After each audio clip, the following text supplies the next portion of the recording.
Assalamualaikum warahmatullahi taala wabarakatuh. Saya ucapkan kepada semua yang berbahagia, Prof Zu, sahabat saya, dan juga yang berbahagia Dr. Yong, ya, unit penerbitan RMC UiTM. Saya ingin ucapkan terima kasihlah kepada pihak unit penerbitan UiTM kerana menjemput saya pagi ini untuk memberikan sedikit pengalaman saya menguruskan jurnal lah. Dan saya I'm very excited today to meet new journal editors, and maybe we'll be happy to answer your questions, so that whatever doubt you have, I will try to answer those.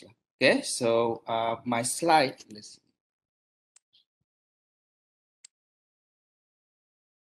I'll share my slide now,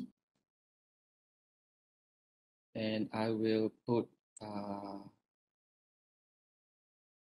slideshow.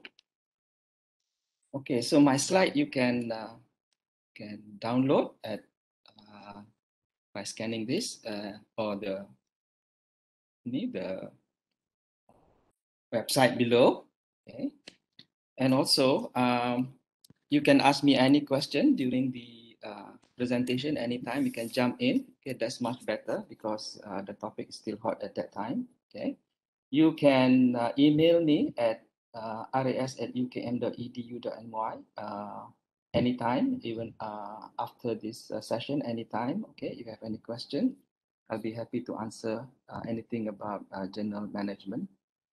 Okay, so when I started to become a journal editor in 2006, I don't have any guide. So the dean just told me that, you know, nobody wants this journal, so so they say, why don't you take over, right? So there's no guide, there's no people to ask, so you need to learn by yourself. You know, I was editor for another journal, international journal, but there's no guide also, right? So but today you have many people like Prof Zu and so on who can help you in managing your journal. Okay, so there is about 80 slides here, and I have 2 hours. Normally I give this in half a day, so I will skip some of those, but you can download the slide as a guide for you. Okay. Okay. Right. So since before we start, in order to become a good editor, you really need to be you need to love the job. Okay, because the job of editor is a very lonely job. Okay, because you work on your own, and maybe you have a team, and it's always something that's moving. Okay, and it's not static, and you need to really love the job so that it can be done uh, in a consistent way lah. Okay, so maybe you already have a journal now, but maybe I'll start this talk with how to start a new journal. Okay, so when you want to start a new journal, you need to ask why this journal is necessary. Okay, why is it necessary? Because there are so many journals, and you don't want to duplicate a journal, okay, with another journal, because if you duplicate, it will be redundant, and it will be difficult for you to index it. Okay, so so you really need to ask why you need this new journal. Sometimes it's because of a new field, okay, like nanotechnology, biotechnology, a new field. Then you have a new journal. Otherwise, you don't create a new journal. Okay, and then you decide a name for the journal. Check for any overlapping with existing journal. And some people ask me, is it okay if I use like Malaysian Journal of Biology? You know, you have a Malaysian there, or should I put an international journal for biology? Okay, so it doesn't matter. If you put the Malaysian Journal of Biology or Chemistry, then you expect most of your authors from Malaysia. If you put international, then most of your authors are international. Okay, so Scopus and WAS will look for that in what you say lah. Okay. Right. So check for any overlapping with existing journal. This is very important because it can be confusing if it's the same journal, even though it's from other countries. Okay. You need to decide who are the readers, what is unique about this journal. This is important. What is it that you are covering that no other journal is covering? Okay. Maybe it's a very focused and narrow, it's okay, as long as it's unique. Okay, because if you come up with journal like Malaysian Journal of Science and Technology, there are so many such journal. Okay, you have Botanica, you have Sains Malaysiana, you have Malaysian Journal of Science, okay, and so on. So you don't want to duplicate names with other journal covering the same scope. So your scope must be unique. Okay. So let me just tell you right away how Sains Malaysiana got indexed in WAS and got imperfecta. Because when we apply for it, we say that this journal is about Malaysian journal, which cover the recent discovery of new species of animal, plants, and so on in this archipelago, in this region. Okay, so bila WAS tengok they have not covered this in their database. Okay, so maknanya tak ada dalam database WAS. So that's why it got accepted. Okay, so that's why you need to ask yourself how would you brand your journal so that it's unique, so that WAS has to index it. Otherwise, it's going to be a hole in the journal, in the indexing body. Okay, so rather than saying I need this journal to be indexed, it's actually WAS needs to index this journal because the content has not been covered in their indexing, in their index. Okay. Right. So the last bullet, set the frequency, scope, e-journal or hard copy or both. Okay. So frequency, maybe you say twice a year as a start, and as you move along, you can have 6 issues per year and so on. So you can have like some Malaysiana now is monthly, okay, because there are so many papers. There are journal like Nature, which is published weekly. Okay, so you can set the frequency and then you declare it in your homepage. If next year you want to increase your frequency, just declare it on your homepage. Okay, but you need to, if it's twice a month, you need to state what month it will be published. Okay, if it's in May and November, then it should be published in May or November or before May, before November. Okay, not after. Right. So e-journal or hard copy, so you should decide that. So e-journal, you have EISSN. If hard copy, then you have ISSN. Okay. So you get ISSN from Perpustakaan Negara. Okay, and then you send copies to Perpustakaan Negara. You form an editorial board. I will go through how to form an editorial board. Come up with an editorial policy. Invite advisory board. Okay, so maybe for a new journal, you come up with several big names in your field. They can be advisory board, and you can update that from time to time. Okay, normally advisory board are people that are very senior in the field. Okay, sometimes we have prominent people we invite as visiting professor at our department. Maybe that's the best people to be on this board because they have come to the department. Okay, maybe they from US, German, or Japan, or New Zealand. So you can ask them to be on the advisory board. Okay, and normally their job is just to give you advice if necessary. Okay, they don't run the journal. Okay, get the journal index. Is it open access? Okay, and then ethic and malpractice statement. You need to come up with that.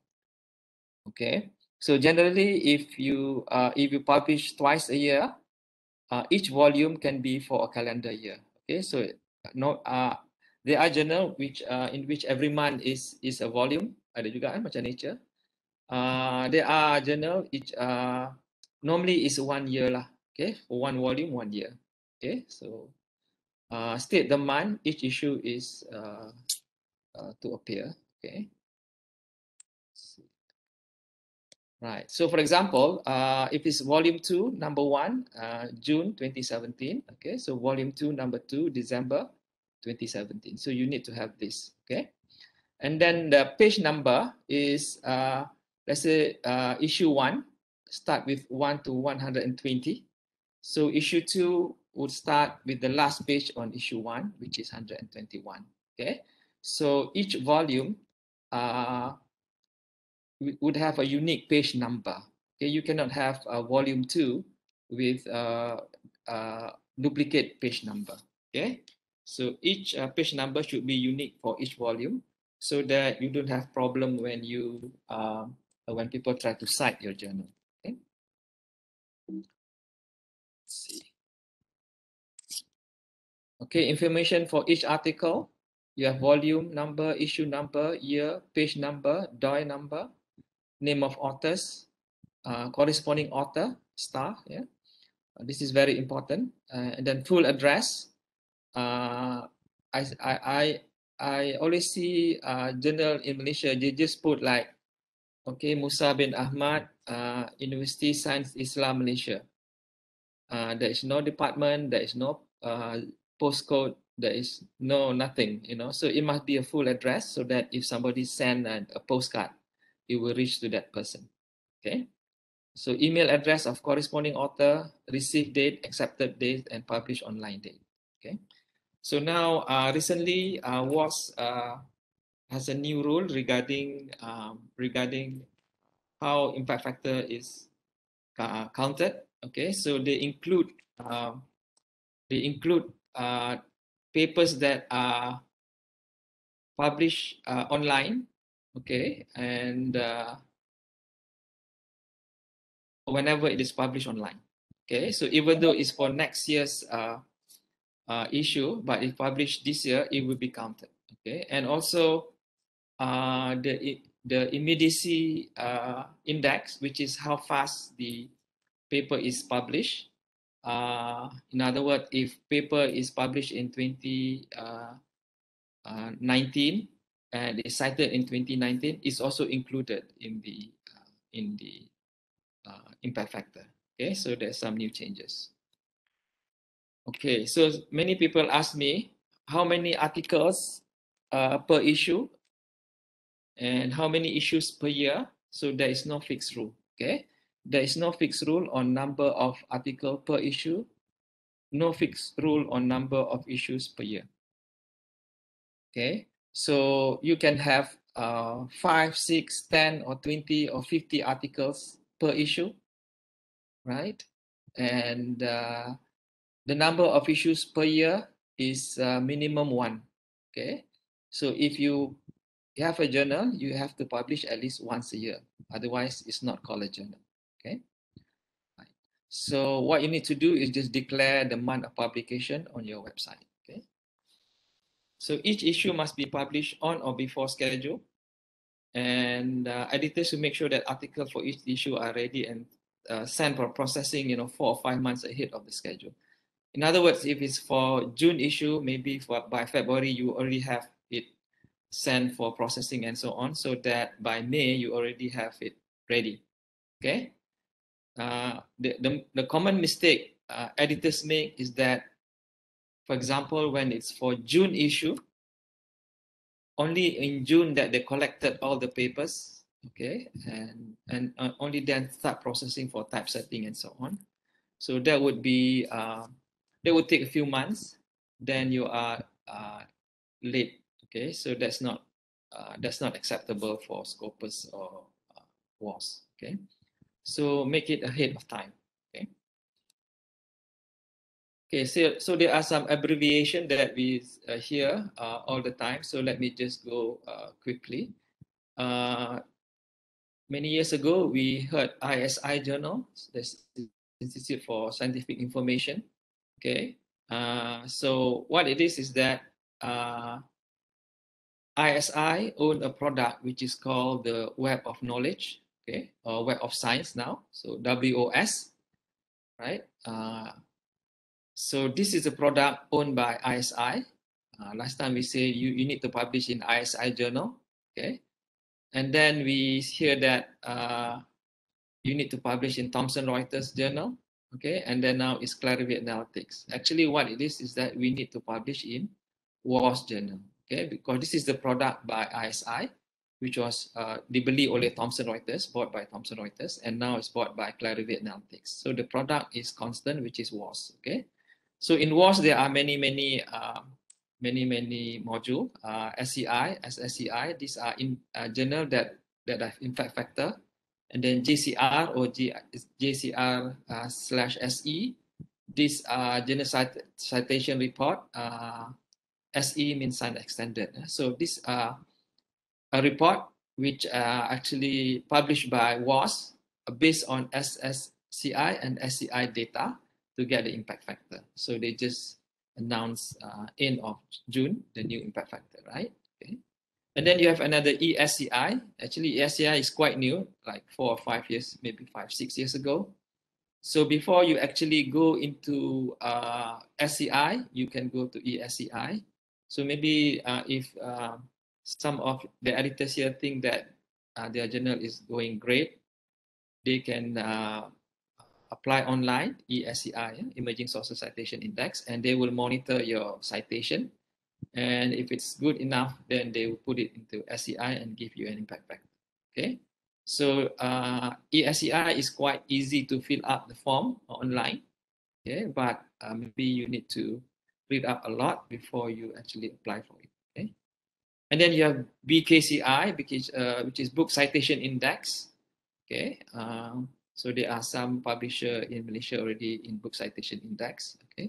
And then zoological records and current content. So these are some of the products from WAS, right? And now we call it WAS, but owned by Clarivate Analytics. Okay.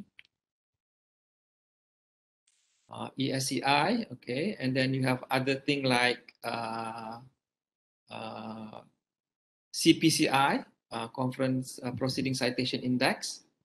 Okay, so in other words, if you have a conference, like you have 100 papers and you pick about maybe 10, 20, 30 papers and you publish it using UiTM Press, okay, and then UiTM Press can send it to WAS so that it can be indexed as a conference proceeding, okay. So journal quality, we have content, which is very important. Okay, so this is where you are as a gatekeeper. Okay, try to improve the content. Okay, so what we find out is that sebab saya dengan Prof Zu ni dalam MAPIM punya journal committee members, and sometimes we want to give award for papers in journal. We have problem with the quality of the papers from Malaysian journal in general.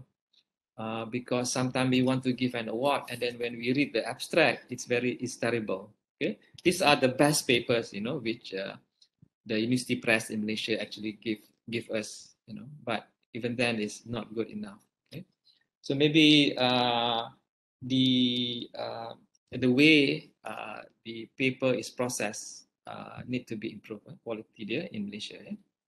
So citation is important. Citation in library science means impact. So, kata what is the impact of your paper? Actually, is citation lah. Okay. There are many other things, impact to society and so on.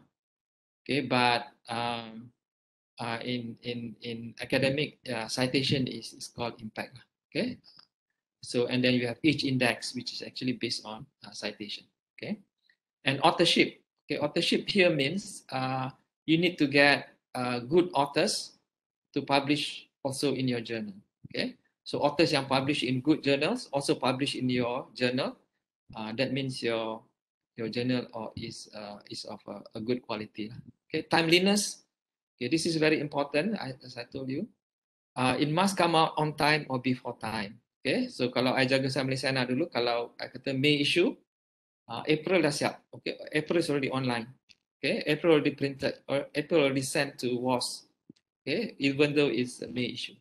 So do it that way, rather than in May issue barulah nak compile paper, barulah nak ada processing. You do it that way. Okay, it's okay to be maybe a few months ahead pun tak apa. Banyak journal, many journals which actually publish ahead of time. Okay, so adherence to format. Okay, so if you declare you're going to use certain format, so you need to follow that. Quality of illustration, figures, and tables. This is very important. Macam we see many Malaysian journal table dia berpecah from one page to another. So that's not acceptable. Figures also, you as editor, you need to look at the figures given by submitted by the authors. If it's not good enough, ask them to change for better quality. Okay, readability and language. So editors also have to make sure that the language is good enough, okay, is readable and so on. All right. So they won't blame the author if it's not readable, if there's a lot of grammatical or error, they will blame the editor. Okay, because you are the gatekeeper. You allow those papers to come in. Okay, so you need to be aware of all this quality. Okay, and then indexing in databases. I will go through with you. Okay, how to increase citation? Okay, so editors should look for certain things when they want to increase citation in their papers. Okay, paper with mechanism, okay, instead of the usual analysis. Paper with new preparation method. Okay, paper with new technique. Paper that use several methods to prove the same result. And then result are analyzed using sophisticated method. Okay. Okay, authorship, you need to get prolific people to publish in your journal. As I mentioned just now, our visiting professors, visiting researchers, you can ask them to write paper for your journal. Okay? It doesn't have to be long. It can just be a short review. In science and engineering, maybe 2 or 3 page paper also suffice. Okay.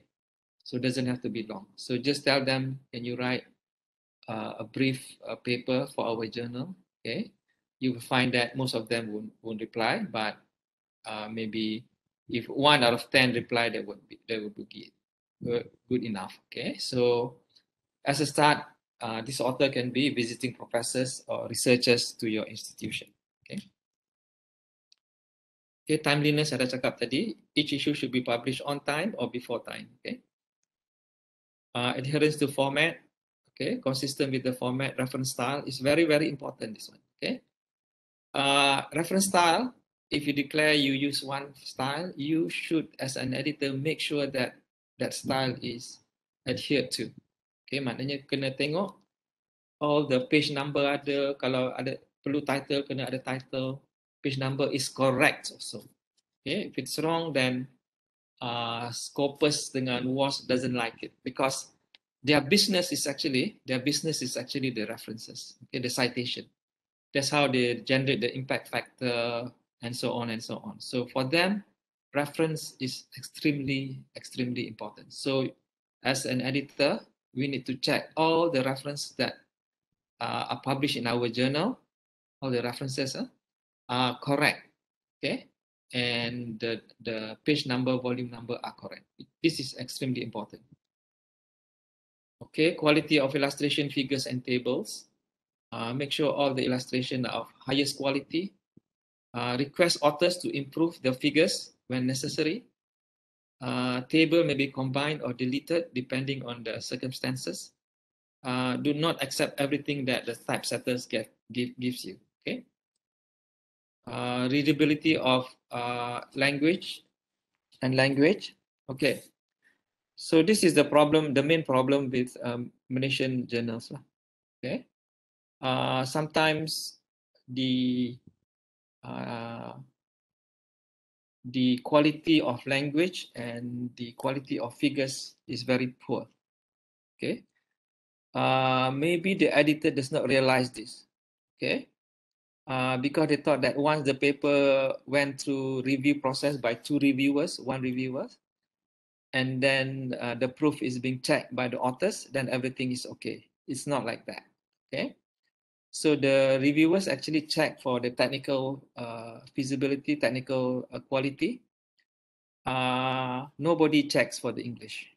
Okay, so you need to check for the English. You need to check for the formatting, quality of figures. You need to do that. Okay. Right. So normally in a professionally run journal, you have a copy editor, which who read to make sure that the language is of high quality. Okay.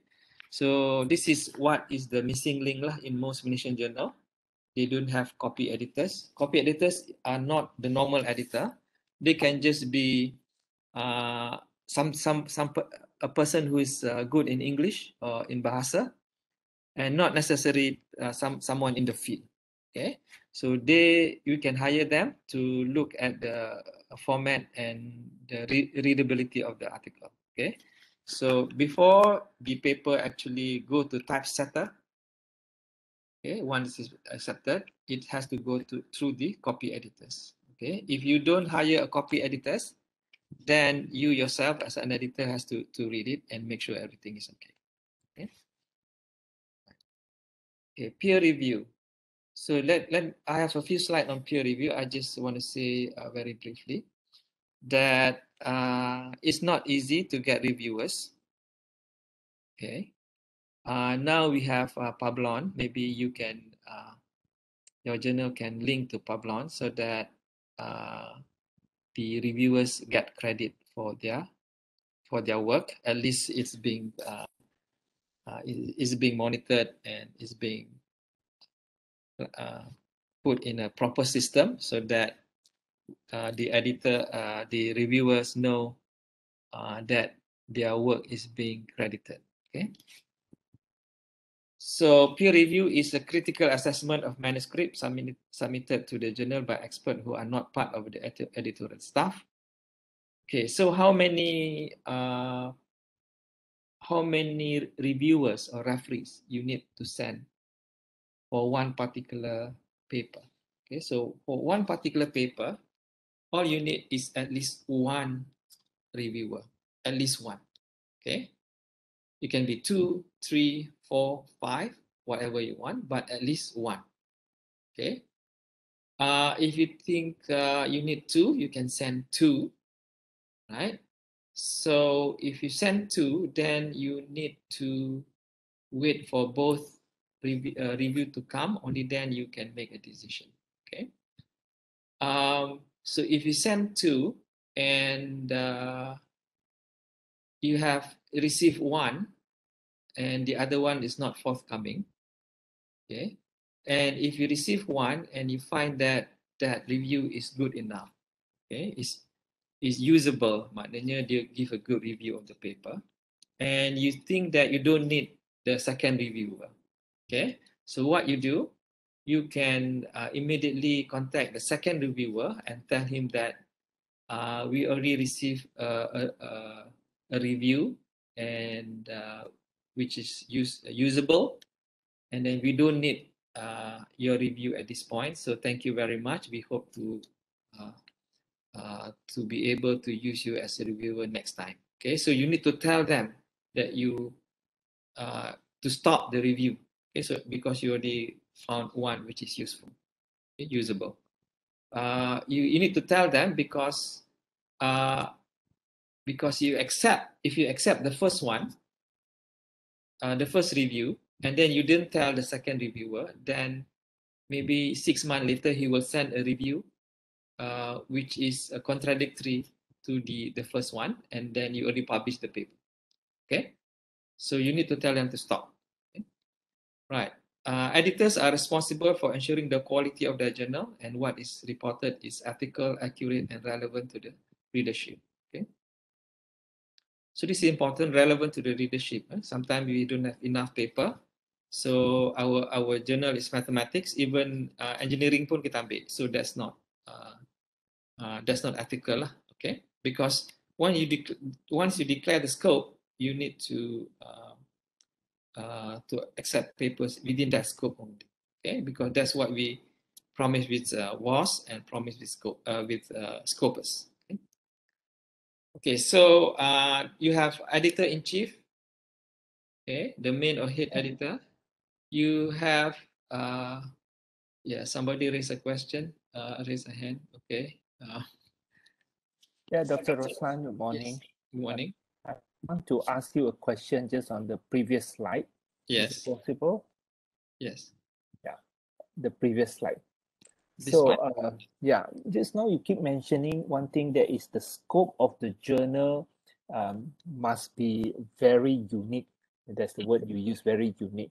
So Yes. now this is the problem that I think some of us in the journal face, that we try to widen the scope so that we receive enough papers. So there is a trade-in between uniqueness and enough papers to come in. So what would be your comment on that? That's one. Two is, my question is on the peer review. You say at least one reviewer is good enough. Is that good enough accepted by WOS or Scopus, that we have done at least one reviewer, good review done? Is it enough?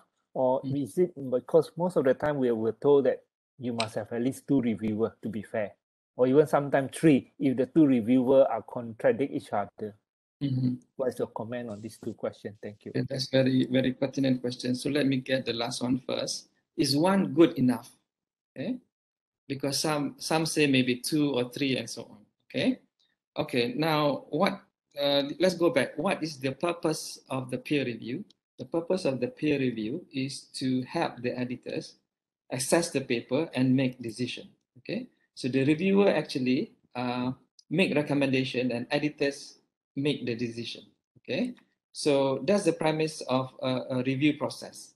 So now, how many do you need? Okay. So now, if you send to one, and the report comes in very good, very nicely reviewed, and you think it's good enough to make a decision, help you make a decision, because he will say what's the strength, what's the weakness, and so on, and he say can publish provided minor corrections.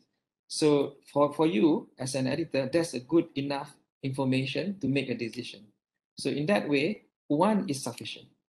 Okay, one is sufficient, because the reviewer actually helps the journal as a gatekeeper. Okay, so if one is good enough, then you use only one. Okay, you don't have to have two. Right? So sometimes you have two, and then they come in two, and then both of them come in. It's okay also, right? So the problem is sometimes you send to one reviewer and he say this paper is bad, reject. So there's nothing else there, and they didn't say why. So you need to have a second reviewer. Okay, even though sometimes they say the paper is good and accept it for publication, also not good enough for us. We want to know why is it good.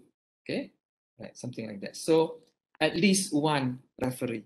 Okay, you don't want to send to too many referees, because it will take time, our time. I mean the referee's time, which is not good, which is not efficient, because the referee are also researcher who need to do their research. Okay, so we need to optimize their time also. Okay, so the answer is at least one. Okay, so uniqueness and white. Okay, so now you have to look at what are other journal offering in your field. Okay, like if you're in nanotechnology, there are a few already nanotechnology journal. You really don't want to duplicate that. Okay, so maybe you say nanotechnology in biomaterial, something like that. Okay, so now you are you go into a niche area where not many nanotechnology journal go. Okay, so that's where your niche is. Okay, so maybe you say nano materials and nano biomaterials. So you have your own niche kat situ, sebab tak ada journal lagi yang title macam tu.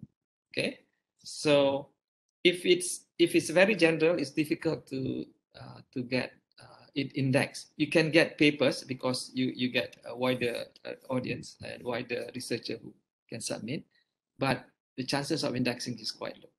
Okay, so I hope I answered that question. Thank you. Thank you. Yeah.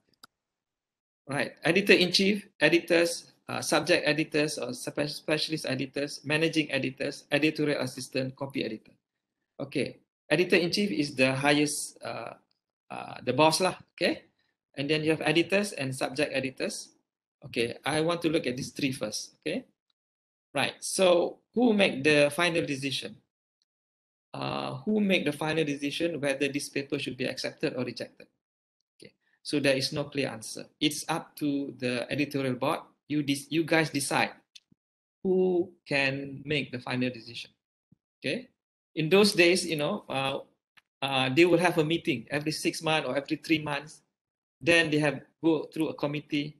Only then they accept or reject a paper. That will take a long time and it's no longer practical.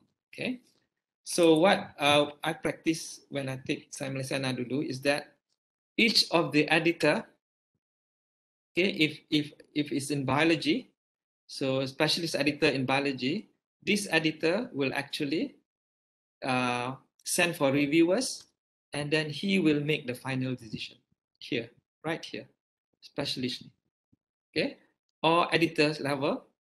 Okay, so anyone can make the final decision, and the editor-in-chief normally accept that decision. Okay, so that way is faster. Why? Because when we have editorial board, we appoint these editors. We know they are good already, so we should trust their decision. Okay, right. So don't be too too power-centered. Make it difficult to operate a journal. I learned this because when I was subject editor in international journal, I was given the authority to reject or accept a paper. Okay, I don't have to ask the editor-in-chief. So when I receive a paper, I process, I accept it, then I just send it to the typesetter in England or whatever. So even the editor-in-chief does not know that I accept the paper. Okay, so they give you the power to do that. So I would advise you to maybe you can think about that kind of power, decision-making structure. Okay, so managing editor is someone who is actually running the journal. May not be an academician. Okay, maybe someone who is actually managing the editorial office. Okay, macam dekat Sains Malaysiana tu kita ada seorang lah. Okay, we hire one. Actually, she's graduate from UiTM also. Dia buat I think mass communication or something. So she's the managing editor. She handle everything. Okay. Apa ni, hantar ke peer review and so on. Okay, with the advice of the editors lah. Okay. So this one is actually running the show. Okay, the managing editor. What happened is most journal kat Malaysia, the chief editor running the show, he's also a lecturer, he's also apa ni, researcher, so that's why it's quite slow. Okay, so you need to get someone managing editor. If your journal is small, maybe you publish twice a year, maybe this managing editor can manage 3 or 4 journals at one time. Okay, and then editorial assistant, and then editorial assistant is helping the managing editor.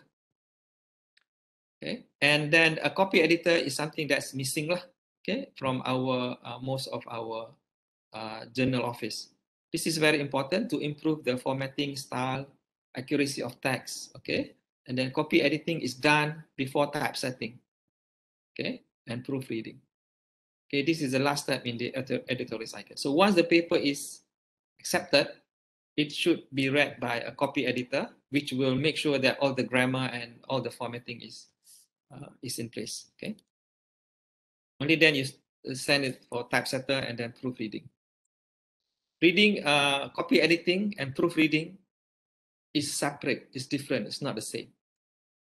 Okay, important question I always get. Can an editor publish in their own journal?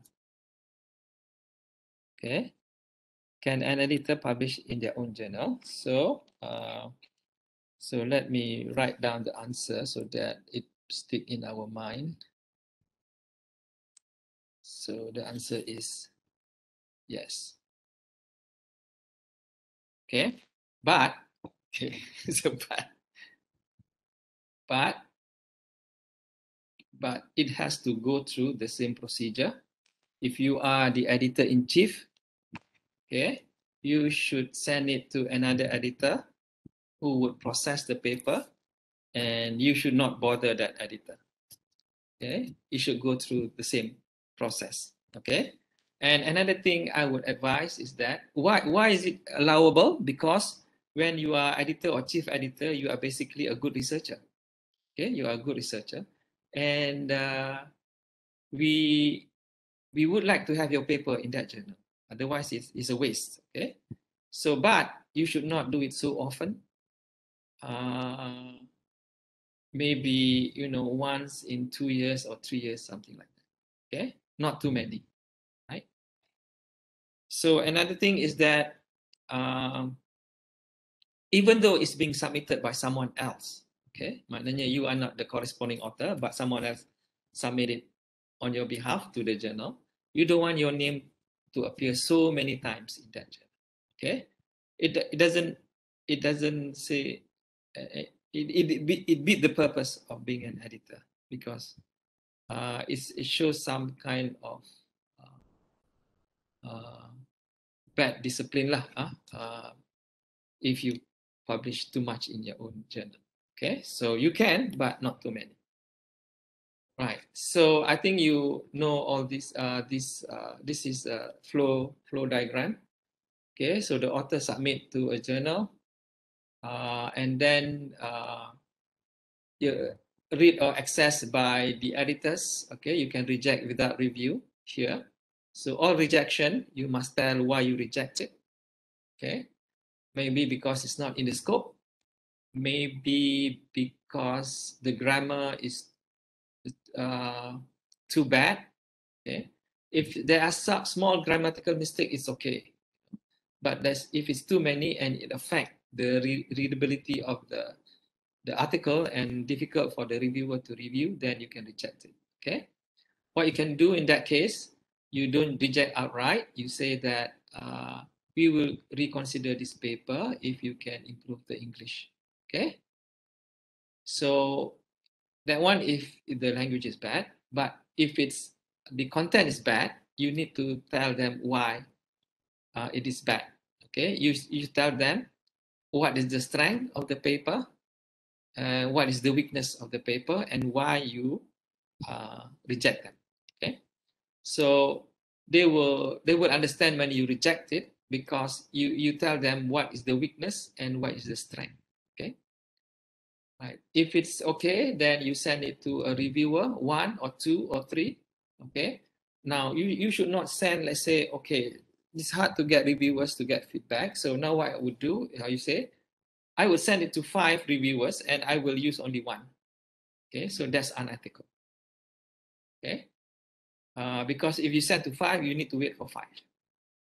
Okay, because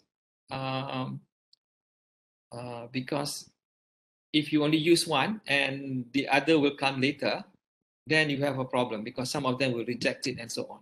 Okay, so wait for everything to come in.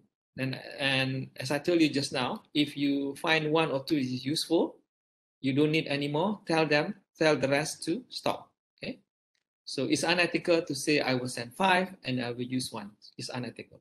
Okay, right. So and then it will access by the editors, and then maybe further review or maybe accepted here or further review, and then this process will go many times, but not too many times lah. Okay, so if 2 or 3 times go back and forth, you should reject that paper. You can tell the author that we have asked you to make this correction, but you didn't make everything, so we reject your paper. Okay, maknanya dia tak serius lah. Okay. Okay, so what should peer review do? I think I will skip this because I already discussed just now. All right, so peer review, actually what you do is they should not mark on the script, okay? Like you marking your student thesis, okay? Not like that. It's just a report. What's the paper all about? What's the strength? What is the weakness? What is your recommendation? What are the changes to be made? So it's just like a report, maybe half a page report macam tu je. Okay, macam tu je. Right. So yes, go ahead. Sorry. Saya nak tanya, it is possible if let's say our managing editor become our peer review at the same time. Okay, so maknanya your managing editor is actually a researcher lah, ya? Yes. Okay, so macam ni, the peer review process is actually to help the editor make the decision. Okay, so now if the managing editor is also a researcher in the field, in the same field as the submitted paper, and if he or she is not biased, okay, dia tak ada interest anything, and can make a neutral decision assessment, then she can be the reviewer. Okay, just put on record that who is the reviewer lah. Okay, macam tu. Maknanya kalau you chief editor is your field, macam I superconductor, and then hantarlah paper tu kan, so I know the paper is acceptable or not, so it's okay to be to be the referee for that paper. Okay, but normally to be on the safe side, okay, the chief editor can also be referee and take another external referee, okay, to be on the safe side. Okay, Dr. Roslan, one question on this peer review. Normally, most of the review journal managing platform, when they send to reviewer, they have comment column by column, like for introduction, for literature review, for methodology, and so on. But just now you say a half-page report would be good. Is that a better thing to do, to give freedom to the reviewer and say, okay, you give us the strength of the paper, the weakness of the paper, and the major correction done? You know, because that's one thing. Second is also reviewer like to mark papers, like you say don't mark, you know, but they will script everything and they will insert the file in and say, okay, please refer to my comment in the paper. So what is your comment on that? I think it's just be a brief report actually. They don't have to go through like to check the English and correct the English, you know, and things like that. They don't have to. That's why sometimes the reviewers they take long time because they thought they have to do that. Okay, they just need to give their opinion, their general opinion on the quality of the paper. That's all. You know? Right. So, as you said just now, introduction, comment, and so on, it's up to the journal. Okay. But because my concern is more whether this kind of review, okay, it means for half a page review, is acceptable by WOS or Scopus later when they audit us and they show some of the review report done. okay. That's the way they have been doing for the past many years. Okay. That's how the American Chemical Society, American Physical Society, Engineering Society, that's how the review is done. Okay, it's not line by line. Okay. And another thing I want to tell you, WAS and Scopus doesn't have any authority to look at your review report and so on. Okay, good. Right? They don't have authority to ask who is the reviewer for this paper. They don't have authority at all. Okay. And then even if they ask, you should not show it to them. Okay. Thank you for the answer. It's unethical to tell anyone who is the reviewer for this paper. It's unethical. Okay. Okay. Thank you. Okay. Okay. So it's a general comment lah macam tu eh.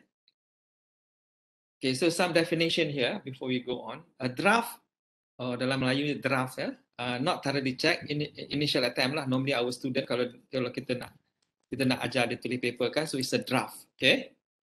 And then when we get the paper, we finalize it and we submit to a journal. We call it a manuscript. Okay, we don't call it a paper. Okay, we call it a manuscript. Okay, and then when we submit to the journal, once it's accepted, okay, then it become a preprint. Okay, so that final version tadi has been corrected and so on, become a final version. That's a preprint. Okay, accepted but not yet proof. Okay. And then send to typesetter, then you get the proof. Okay, that's called a proof. And then it's later when it's published, it's called article, or dalam bahasa Melayunya makalah, atau sometimes we call paper. Okay, so the submitted manuscript paper is called a manuscript. It's not called a paper. So let's so that bila I cakap, you know where what do I mean by this? Okay, so dalam bahasa Melayu is makalah. Dalam English article, ataupun kadang-kadang kita panggil paper lah. Okay. Okay, handling of a new manuscript. So when you get paper coming in, you need to check a few things. Okay, don't simply send to a reviewer. Sometimes the paper is so bad, it doesn't have to go to a reviewer. Okay, so you need to look at the title. You can also use this checklist. Okay, when you do your proving also. Okay, so the title is appropriate, reflect content and scope of the paper. The abstract contain introduction, method, result, discussion. Okay, dia ada 4 tu ya, ada 4. Keywords are carefully selected. Introduction ada, yang penting tu objectives, mesti ada objective. Okay, so they will give you the background and so on, and then lastly kata the objective of this work is such and such. Okay, kena cari objektif. Kalau tak ada objektif, nanti bila dah hantar review, let's say hantar review, you come back and then you have your editor's note. Okay, pass it back to the author that you need an objective in your paper. Okay, ini yang lacking dalam local journal lah, tak ada. Even yang abstract ni pun local journal kan, banyak tak ada benda ni. Okay, right. And then method, okay, not too long lah. Okay, and then results, okay, and then discussion. You try to find the new knowledge from the study lah. Okay, you try to find. Kalau you tak jumpa, then something wrong with the paper lah. Okay, and then conclusion, and then kalau social study, impact to policy. Okay, and reference are properly cited according to the journal format. Okay, so this is important as I told you.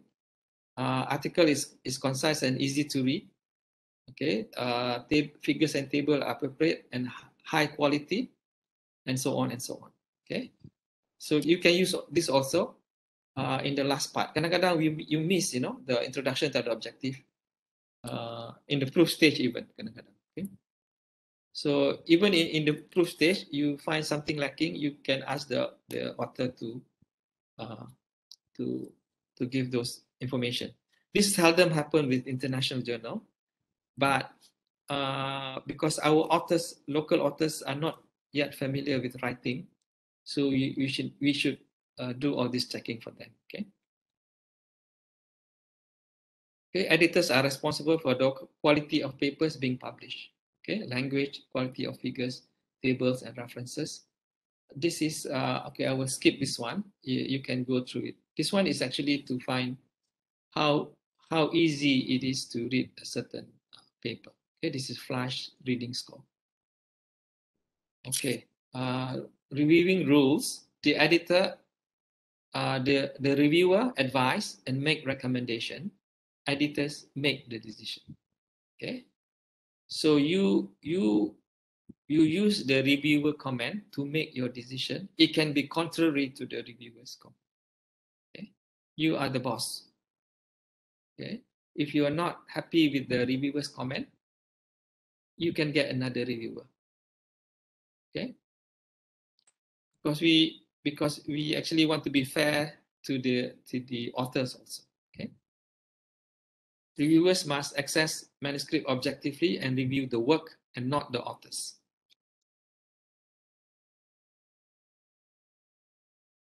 Okay, identifying potential reviewers. I will skip this.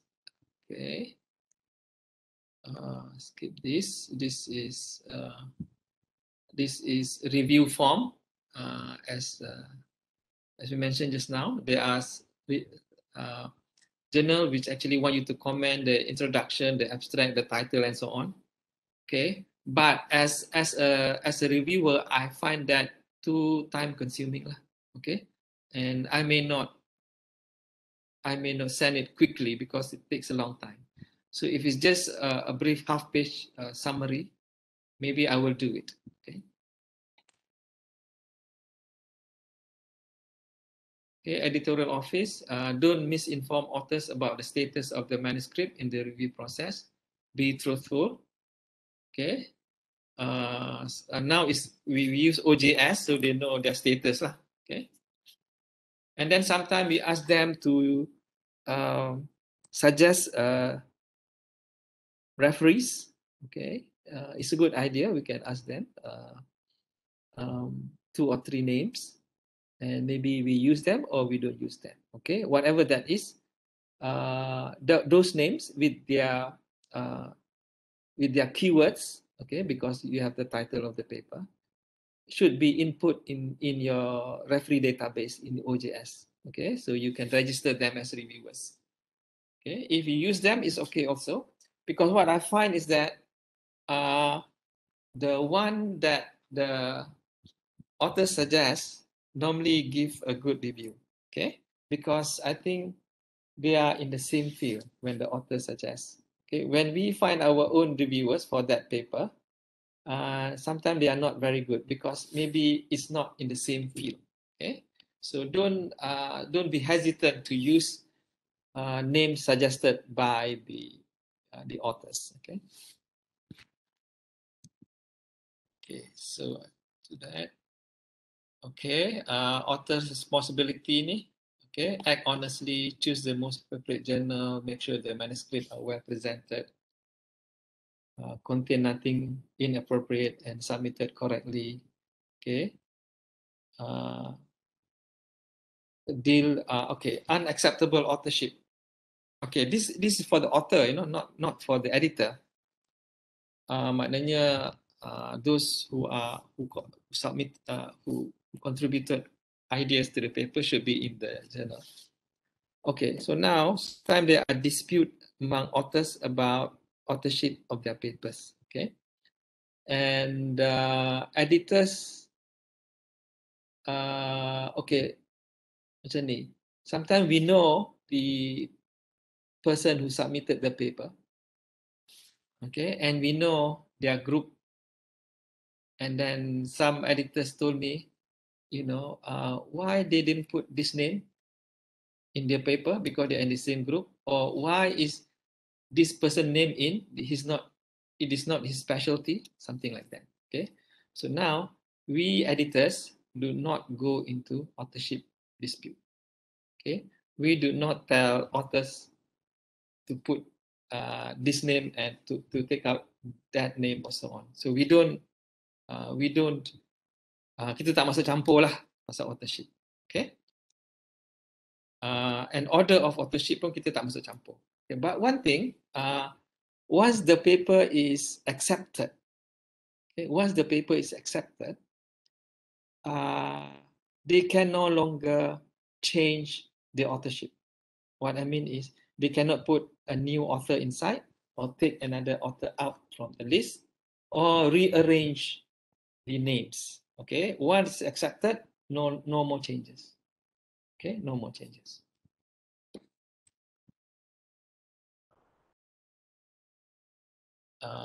Each of Dr. these. Roslan, one question on the authorship. Is there a standard guideline that we allow how many authors, or we don't involve at all? It's like some people, they put 8 names, 6 names, that too many for a 5 pages kind of papers or 7 pages. Or should we give them a form to fill what is the contribution of the author for every author? What is your opinion on this?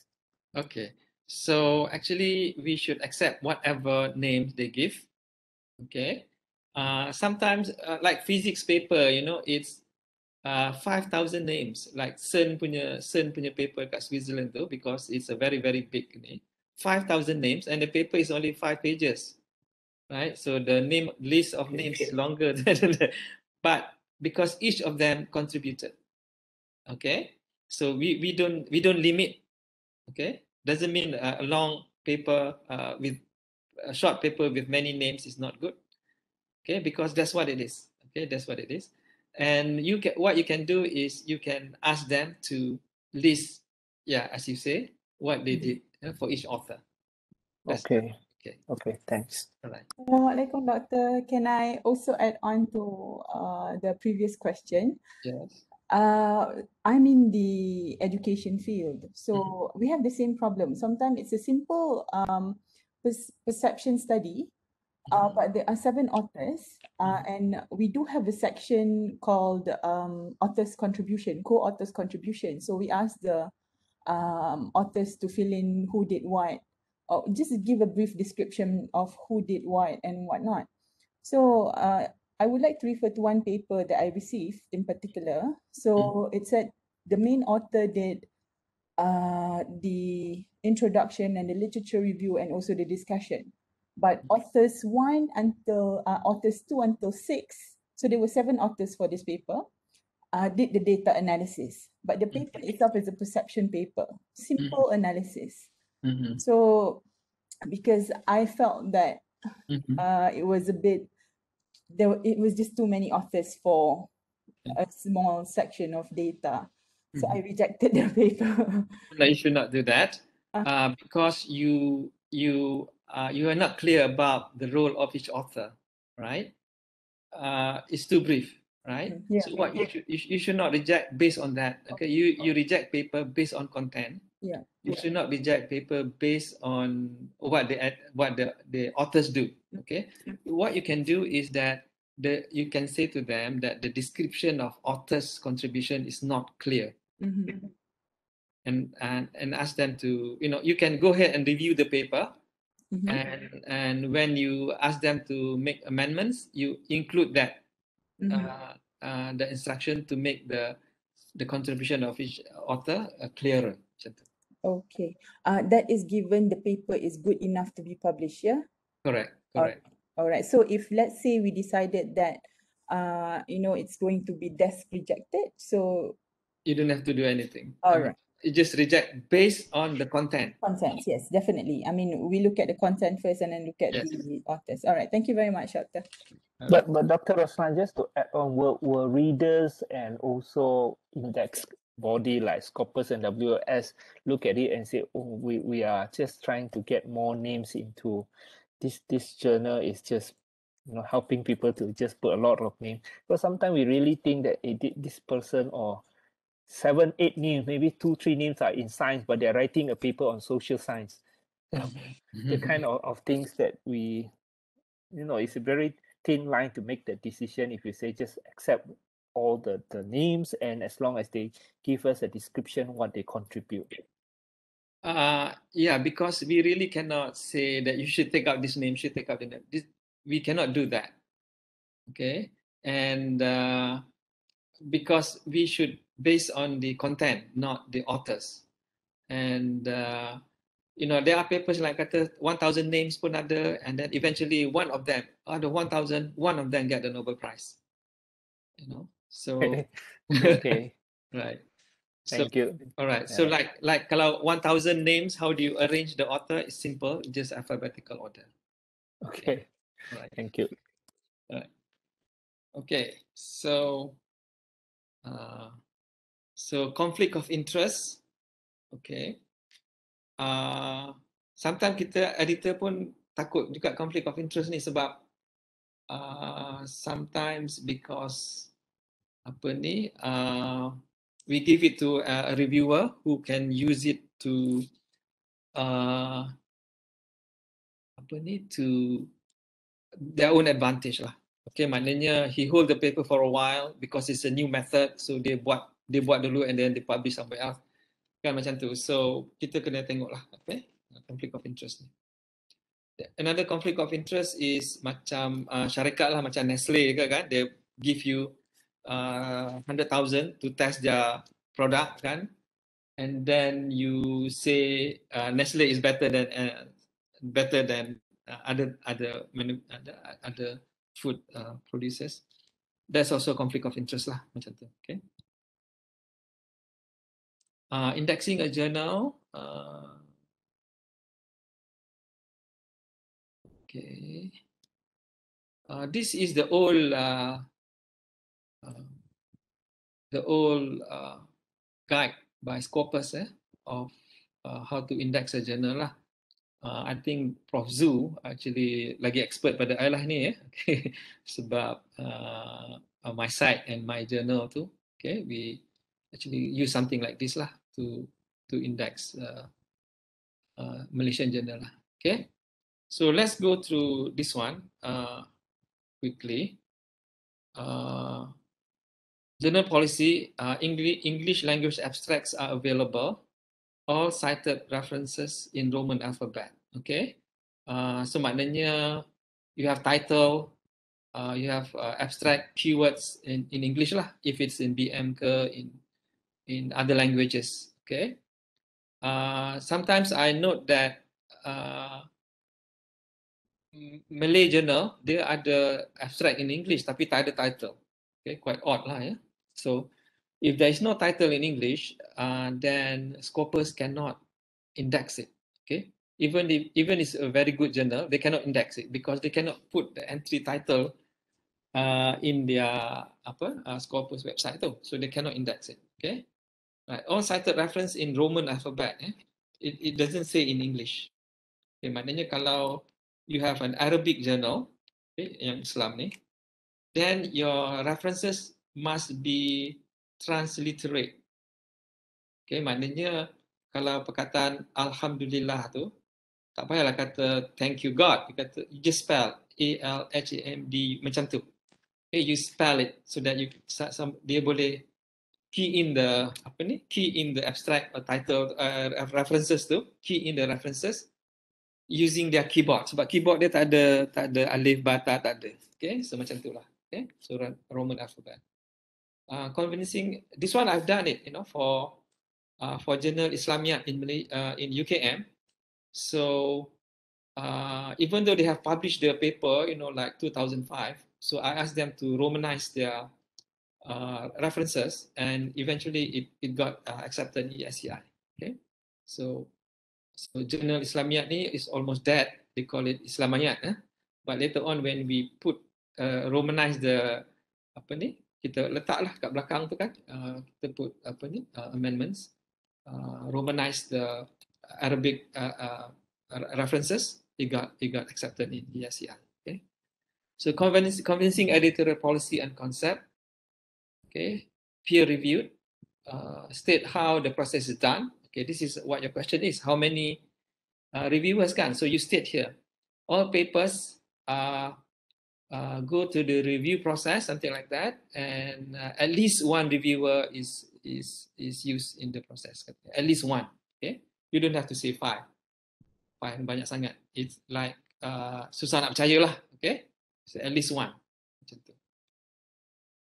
Diversity in yang editorial concept ni tadi maknanya the scope lah ya. Diversity in provenance of editors, maknanya your editors is not only from your university macam UKM ke UiTM saja, right? You have also from US ada, UK ada, German ada, Australia ada, New Zealand ada, Japan ada, right? So macam tu, from all the continents lah macam tu. Diversity in provenance of authors. So this is quite difficult sebab kalau local journal quite difficult to get international authors kan. So this is where the chief editor should work a bit harder lah. Okay, try to put 1 or 2 international authors in every issue lah. Try. Then ethics and malpractice statement. This is very important now.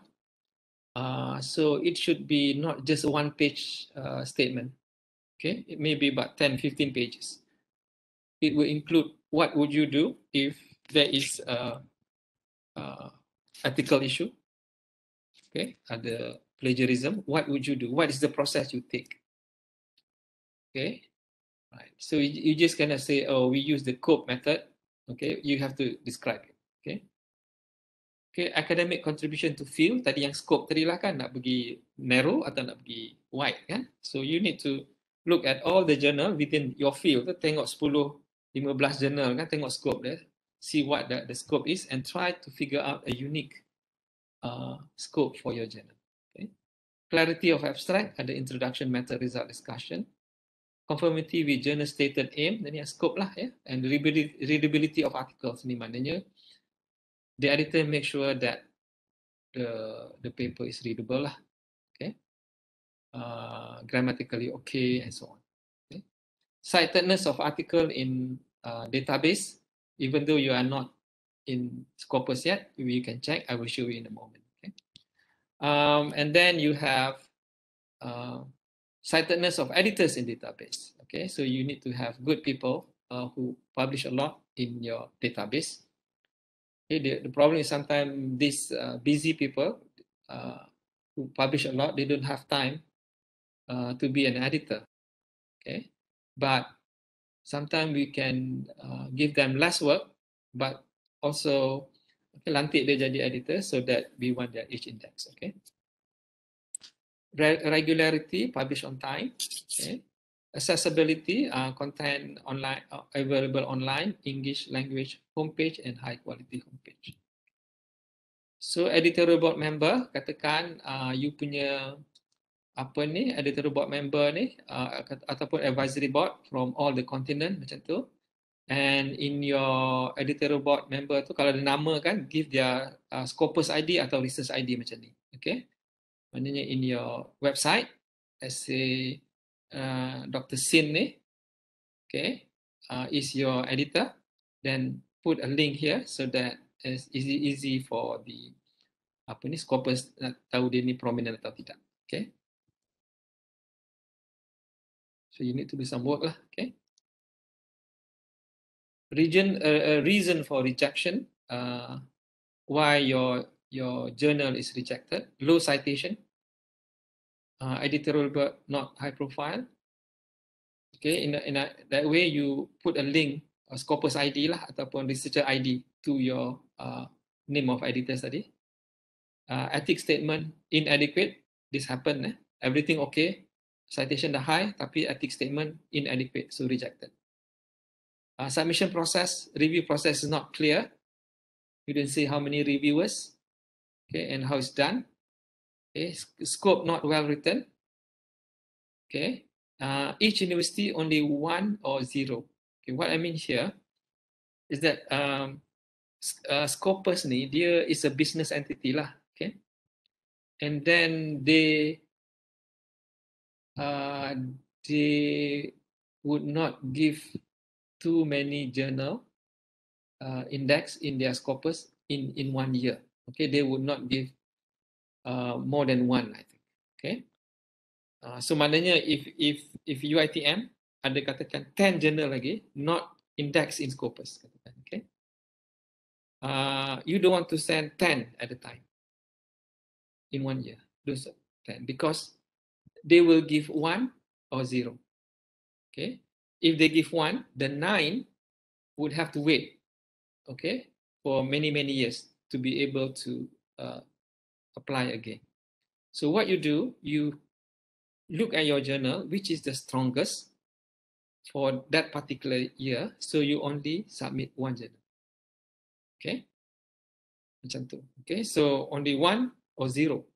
Okay, maknanya kalau it's a good journal, dia ambil. Kalau 10 tu not good, they won't take it. Okay, if 10 there are 3 good, they only take 1. Macam tu lah. This is what I see. Bila I tengok new title keluar, dia akan bagi 1 je.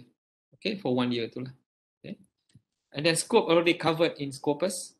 Okay, and low quality content, not well edited. Ini penting. This is where we comes in. Okay, so let's say you want to find the tadi I kata apa? Yang ni kan citedness of article in database. Okay, I have 20 minutes, so I have to hurry up. So even though your journal is not in Scopus, you can actually find out how many citation in your journal in Scopus. So what you do, you go to Scopus and then you go to references macam ni, and then type your journal name, put in quote unquote macam ni, so that dia akan compare the whole thing lah, the whole string macam ni. Okay, kalau tak ada quote unquote, dia akan masukkan international pun masuk, journal pun masuk, public health pun masuk macam tu. So you put quote unquote, dia akan compare the whole string, only then you get your true references lah macam tu. Okay, so bila kita search, dia ada 164 citations lah. Okay, 164 citations. And you can look here, this is one of the journal, let's say International Journal of Social Science. This journal actually in Scopus, so they cited your journal yang tadi, public health tadi. So this is that thing, and this is your journal lah yang kita cari tadi. Okay, right. So for this particular journal, dia ada 164 citations lah. Okay, so how many citation is good? How many citation is acceptable to be for Scopus. So I would say kalau 10 years ago 100 is good enough, okay? And then kalau 5 years ago 200 is good enough, 200 citation. So now I think it should be more, okay? I mean in relation to how many papers published lah, okay? So kalau you 200, you try to get 300 citation, only then you apply, okay?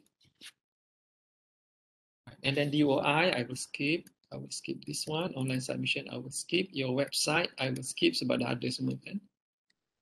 Publishing process, okay, you had the copy editing, typesetting, and proofreading. Okay, these are important steps. Okay. Copy editing is after the paper is accepted. So how many paper yang boleh accept ni? How many percent of submission you accept? Okay. Okay. There is no fixed rule. Okay. The best thing is you accept high quality papers lah. Okay. So now kalau you punya macam Malaysiana dulu dia tak index mana-mana. It's not indexed anywhere and not many papers, you know. So there are many low quality papers. And if I reject all these low quality papers, I would not have any issue to publish. Okay. So what I do at that time is, even though the paper is low, very low quality, okay, so I work with the authors to improve it. Okay, because I cannot reject them. If I reject them, I cannot publish anything.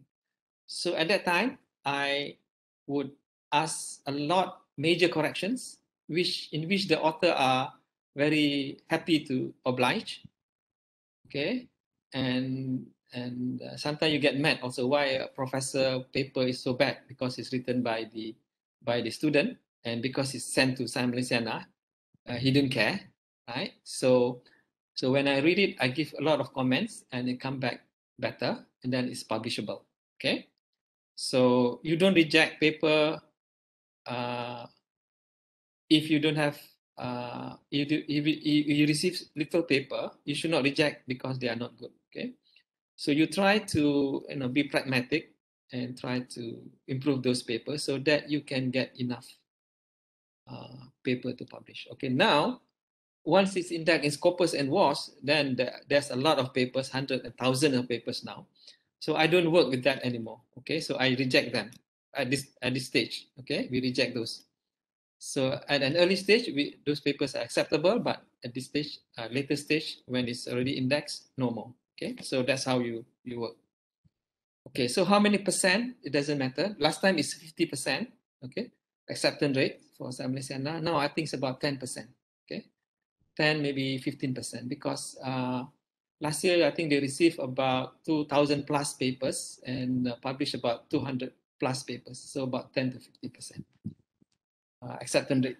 Okay, so if your acceptance rate is 80% pun okay.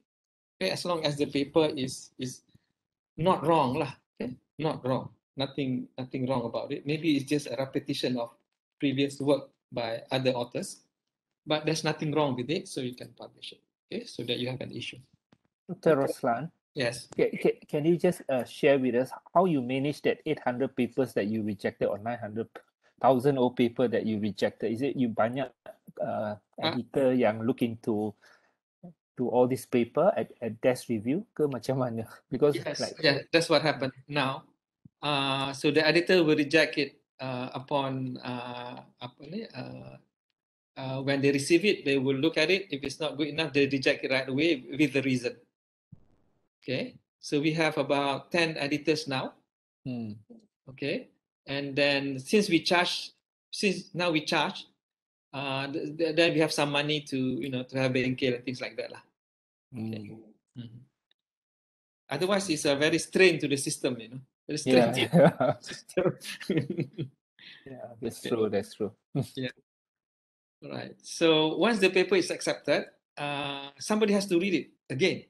Okay, this is my checklist tadi kan. So kalau tak ada copy editor, you as an editor have to read it. Sometimes I spend more time on this other people's paper than my own paper, but you have to do it, okay, to get good quality papers. at least it's readable. Okay, and then you typesetting and then proofreading. Okay, so these are example of figures I get lah from the authors. Okay, so macam ni graph ni kan, yang ada grey background ni graph dia kan and then yang ni yang dia ada big rectangle ni square ni is a legend. So kalau kita tengok which is bigger kan, which is larger, is it the graph or the legend kan? The legend is bigger, so it's not correct lah. So we ask the author to make changes lah. Okay, so normally we want it to be something like this. Okay, so I'm giving you several points, just maybe quite random point. Macam how to draw a graph kan? How to draw a graph. Macam yang ni dia ada grey background, so kita suruh dia buang lah. Okay, buang ink je kan. So background white only, no color. You don't have to start at zero. Ini kadang-kadang order PhD pun dia lupa nak draw graph ni. Okay, don't have to start at zero. And ada ticks on all four sides macam ni. Ada ticks on all four sides so that kalau I nak tengok yang data ni, I tak payah tengok dekat sini kan sebab ada tick dekat sini, so I know the value 0.06 dekat sini. Okay, so ticks are inside, not outside. Tick kat dalam. Okay, kat dalam, bukan dekat luar. Unless kalau XRD itu dia banyak banyak data noise dekat sini, so then you boleh kat luar lah the tick ni. So generally dia dekat dalam. Okay, and marker reasonable size. Label font size ni 18. Okay, and then kalau you kecilkan nanti dalam macam ni dia readable lah. Use slash before unit, so tak apalah, yang ni actually this is how you do it lah. TC unit dia K, so slash K, not bracket K. Okay, and one graph on one page lah for the authors. So this is poor, this is better. This is what the editors want them to do. So instead of one graph like that and this one, so you split into two, then you can see a better trend in the graph. So as you read this paper coming in, you need to be critical about how they present their graphs. Okay, their tables also. Table like this, ada atas line 2 dan bawah satu line, and then tak ada vertical line. Okay, and table should be on one page. Macam ni split kan, nah satu page lepas tu split dekat sini kan. So it's not tak professional lah macam ni. Okay, so ni I dapat lah kan. So I ask them to put it into one page lah. So you baca proof tu, be critical of everything. Okay, editor should not take everything that the typesetter gives. Okay, so macam ni you kata put it on one page. Unless it's very long, then you boleh buat 2 page lah, tapi ada tulis continue dekat sini kan, continue dekat sini. Okay, flowchart kena betul-betul lah. Okay, and then ada unit kalau Sains. Okay, this is SI unit. Kalau mass tu katakan 1 and then ada space kilogram. Okay, 1 space kilogram. This is how SI convention. Dia bukan macam ni, bukan 1 and then kilogram macam tu ataupun 1 dash kilogram macam tu, bukan. Okay, time is 1 second, 1 S. Okay, kalau 1 minute then 1 MIN. Kalau 1 hour 1 space H macam tu. Okay, bukannya 1 S, bukannya 1 second macam tu, bukan 1/sec, bukan macam tu. Dia 1 S saja and then ada space. 1 meter pun macam tu juga. Okay, kalau velocity, sorry ya, physics lesson lagi ni. Okay, 10 meter per second. The best way to do it is meter space second minus 1 macam tu. Okay, ataupun macam ni pun boleh jugalah, 10 meter per second pun boleh juga. Tapi the best way is, this is the standard SI convention lah, meter second minus 1 macam. Okay, bukannya 10 dash meter per second, bukannya 10 meter per second macam tu. Mesti 10 space meter per space second minus 1. Sebab kalau you sambung, dia akan jadi millisecond. Okay, so 10 per millisecond. So you kena asingkan macam tu. Okay, kalau force Newton 1 N capital N. If you want to spell it, you have to put lowercase n, 1 Newton, N-E-W-T-O-N, and then N is small. Ataupun kalau nak N besar, the N saja tak ada spelling. Okay, so dia bukan macam ni, bukan macam ni, bukan macam ni lah. Okay, and so on lah.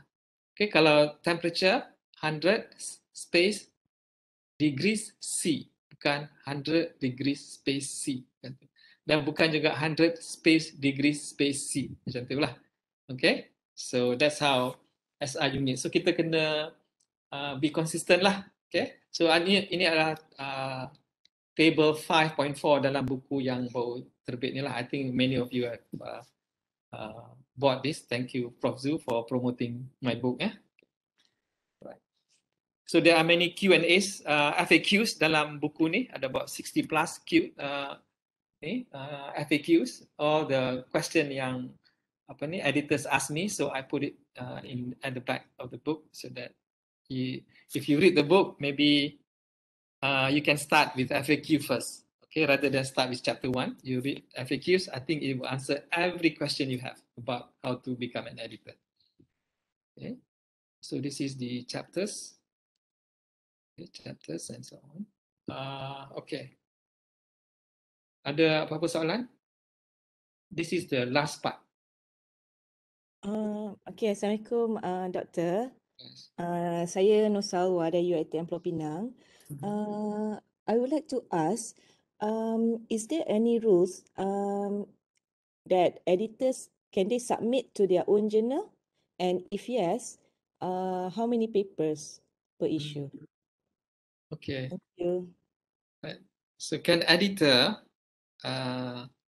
submit their own to their own journal? So ada bagi satu slide tadi kan? Let me go back. Hello. Saya tanya slide. Ya, masalah.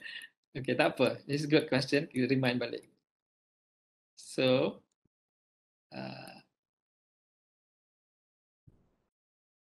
can editor publish in their own journal? Okay. So the answer is yes, but okay, right. So maknanya if you want to, you can publish in your own journal. Okay, because you dilantik jadi editor sebab you are prolific author, prolific researcher. Then we want your paper in this journal. Okay, but it has to go to the proper processing lah. Maknanya you give it to the chief editor. If you are the chief editor, then you give it to one of the editors to handle the paper. Alright, and then make sure that you are not able to see the siapa reviewer and so on lah. So make it like just a normal process lah. Okay, but you should not overuse it lah. Okay, kalau I jadi you, I would say I publish maybe every 3 years satu paper macam tu. Okay, because sometimes I see that journal ni, the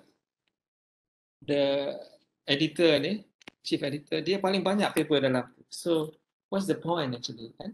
So it defeat the purpose lah. Maknanya you buat kerja kuat and then they discredit you balik sebab you banyak sangat paper dalam tu. Kan? So what you do, if you have your best paper, okay, your best paper, submit to your journal. Maybe once every 2 or 3 years macam tu.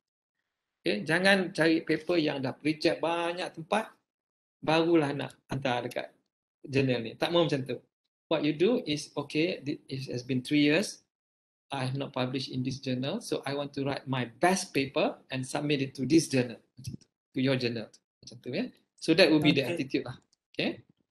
Alright, thank you, Dr. Thank you. Okay, ada lagi good question?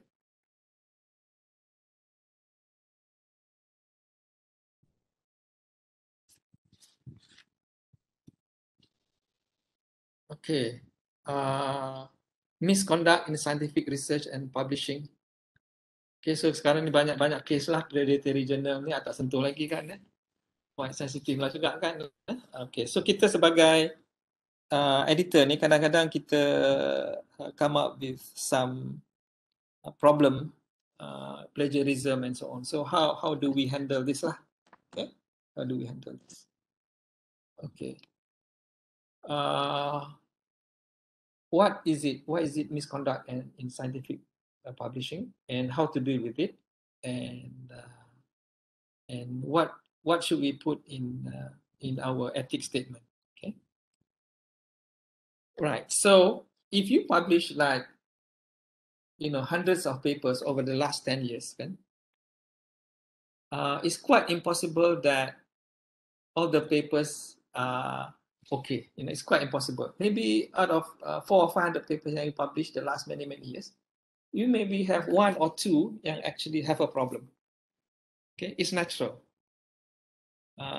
If that doesn't happen, then it's not natural lah. Okay, so don't feel sad, disappointed if you get a report of some suspected misconduct, plagiarism in your journal. Okay, so don't sweep it under the carpet. Okay, so you have to deal with it. It's normal.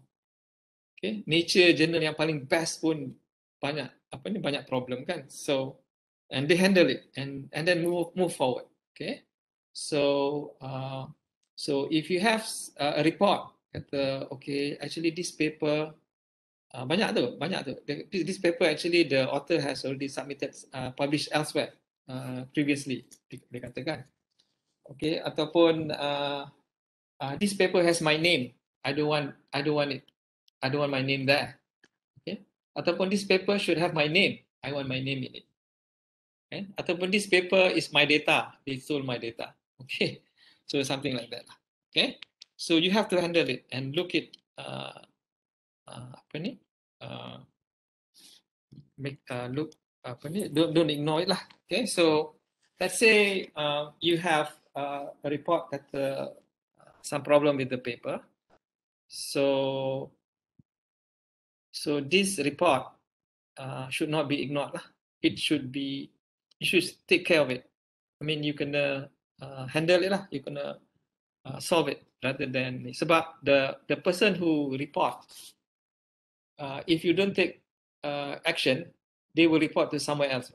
Dia akan report ke VC, TNC, Dekan, and so on kan. So you better handle it. Okay, you better handle it. Right. So sometimes this report maybe is not misconduct. It's a result of genuine error.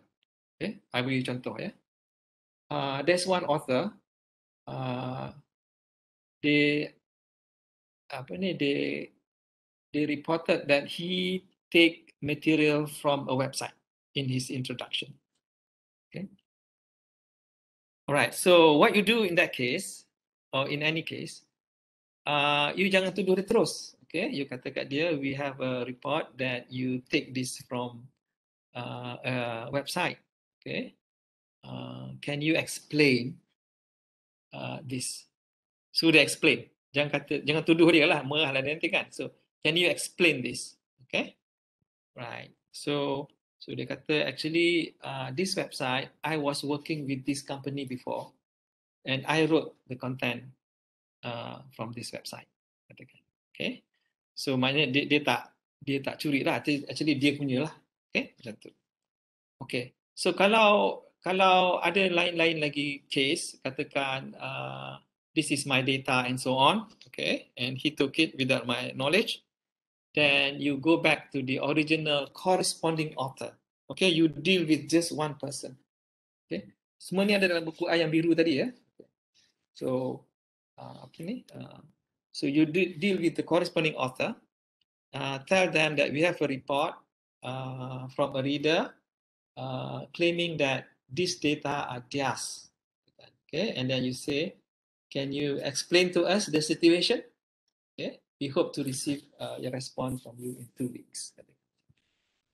Right, so dia akan respond lah. Dia kata, yes, this is their data taken with the reference from another paper. Katakan, we are using his data from this reference. Okay, so macam tu lah. Okay, kadang-kadang dia tak jawab. Okay, kadang-kadang dia tak jawab. So you send another reminder 2 weeks lagi. We send you inquiry last 2 weeks. We have not We have not responded. Katakan, we appreciate if you respond. Okay. So kalau dia tak respond juga, then you hantar another reminder. Katakan, if you do not respond, we will take this paper out from the website, okay, ataupun apa ni, we will ban you from this journal, okay. Tapi maknanya you kena ada jawatan kuasa lah, jawatan kuasa. Jawatan kuasa ni boleh terdiri daripada your international advisory board tadi, okay. That's where they come in, okay. Sebab you yang handle paper tu kan, so kalau boleh you tak nak anything to do with it, so maybe you get 1 or 2 editorial board member ni, atau 1 pun tak apa, suruh dia yang handle, okay. So dia akan hantar report dia, and then you as editorial board member boleh panggil you editor in chief, maybe another two editors, tak perlu semua daripada 10 tu. You make a meeting and you call a meeting and come up with a solution lah. Nak ban dia ke, kan? Nak beritahu dia punya VC ke tidak, itu something else kan.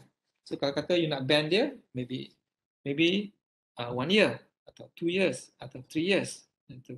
Ataupun you nak bagi warning saja, so tak ada apa-apa, tak ada ban, tak ada apa. Okay, so warning 1 year, 2 year, 3 years ban, dia tak lama lah. Okay. And then kalau serius sangat, beritahu VC dia. So you tell the VC that we found out dia plagiarized. This is very serious lah kan. Right. So kalau VC tu dapat surat macam ni, dia tak boleh ignore. Okay, dia kena form a committee at the university level.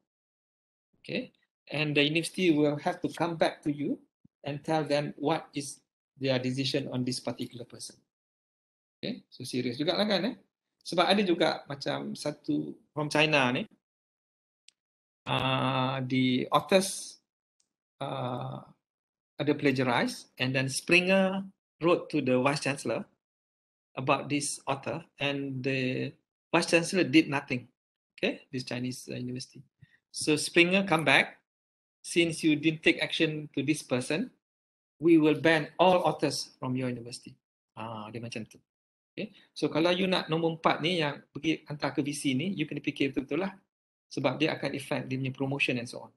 Okay. So normally VC dia akan buat satu jawatan kuasa kecil lah. Okay. And then kalau dia ni bersalah, mungkin ada hukuman dia lah, macam-macam lah hukuman dia kan. Warning ke, atau tahan kenaikan pangkat ke, something like that. Okay. Tapi you tak boleh tahan kenaikan pangkat dia. Yang you boleh buat, ban aja. Itu je. Okay. Ataupun kalau dia muda lagi, you rasa dia ni tak faham ke, tak apa ke, you bagi dia warning je lah macam tu. But that process has to take place lah. Okay. And how do you withdraw a paper, you withdraw a paper from yang dah terbit 2019. Okay, so what you do, you go to the website, okay, yang page yang paper tu, okay, maybe it's in the middle of the issue kan.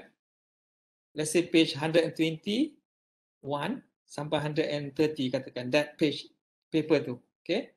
So you have 120 ada paper, and then 131 ada paper. So 121, 130 ni you take it out. Okay, you take it out. You tulis kat situ, paper on this page 121 to 130 is unpublished. Okay, for more information, please contact the editor. Macam tu je. Jangan letak lagi tajuk semua, tak mau letak lagi dah. Okay, so that particular page 121 to 130 is blank, is missing. Okay, tak apa. It's okay. Right? Jangan cuba gantikan paper lain, tak perlu. Okay, it will cause confusion because people have already downloaded it, and then they will cite, and then if you replace it with another paper, dia jadi confusion nanti. Okay, so let it be macam tu. Okay, so even macam let's say you tengah buat satu issue, and then you have you already dah nak print, okay, dah ada page number semua, and then tiba-tiba you dapat case tu, you nak buang dia tengah-tengah, so you just take it out. Okay, biarkan dia page, that particular page tak ada paper. It's okay. Okay, because you cannot duplicate page. It's okay to leave it blank. Okay, but you need to tell why is it blank lah. Okay, so in that the next issue you kata this 2019 paper on volume ni has been withdrawn. Please consider it unpublished. Macam tu je. Okay, it seldom happen, but it may happen. Okay. Alright, so I kena berhenti 15 minit kan sebelum habis. Okay. So what I've done is improving quality content, niche area of the journal, attracting scholarly submission, qualified reviewers, developing journal collection and ensuring succession plan for the journal.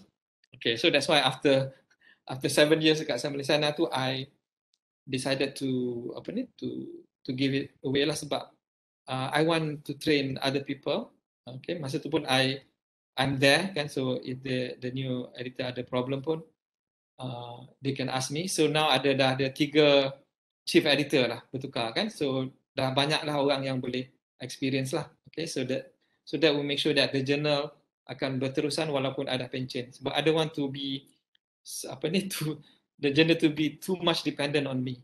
Okay, so maybe ada new editor, dia up and down lah, kadang quarter 3, quarter 4, quarter 3, quarter 4 ada up and down, tapi ada learning lesson for the new editors lah macam tu. Okay, and developing a world-class website, tadi I discuss, increasing the visibility, citation and each index of the journal.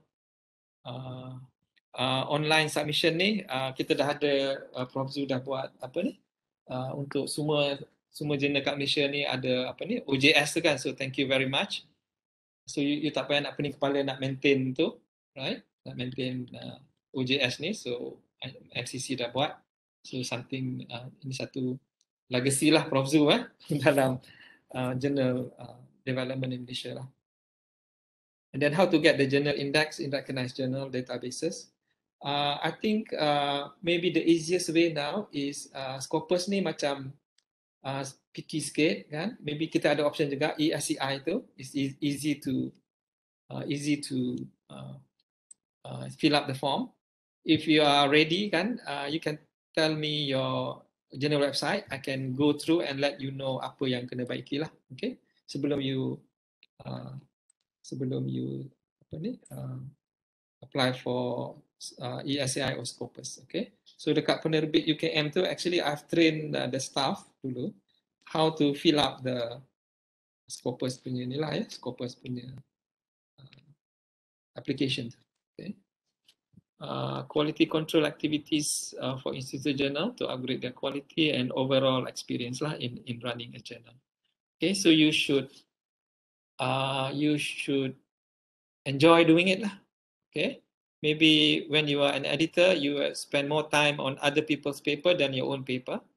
But in the end, if the journal got index and so on, can it help you? It help your field, your institution visibility lah. Okay, so that's what we want lah when we become an editor, to help the universities lah. Okay, in our universities and other universities in Malaysia lah. Macam tu. Alright, so thank you very much. I'll be happy to answer any question.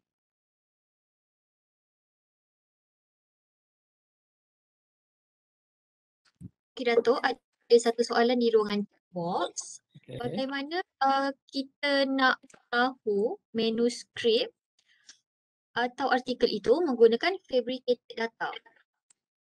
How do we know? Yeah. Okay, so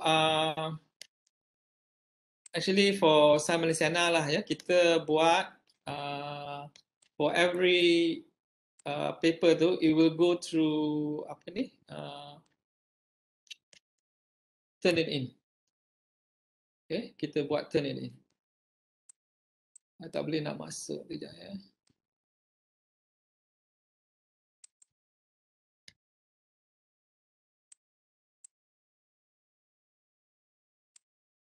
Oops. Boleh dengar tak? Boleh. Boleh. Okay. So we actually, for all papers, the 2,000 papers yang go to Sains Malaysiana, we will put it under turn it in, and if it's more than 25%, we will ask the author to redo the paper. Even it's 25%, 5% pun kita tengok juga. Kita tak mau the abstract or parts of the ni lah to be plagiarize lah. So put it under Turnitin. Even then, it's not 100% foolproof, okay? But at least we do something lah. So in your website, you tulis kat situ, that submission is so and so kan, guna OJS, and then all paper will be put under plagiarism software to check for possible plagiarism lah macam tu. So you kena beritahu author that it will go through under plagiarism software. Alright? Assalamualaikum Datuk. Untuk plagiarism, sepatutnya kena run before the review process or Before. before. So that means after we receive that, we straight away run the Turnitin. Right. Okay, thank you Datuk.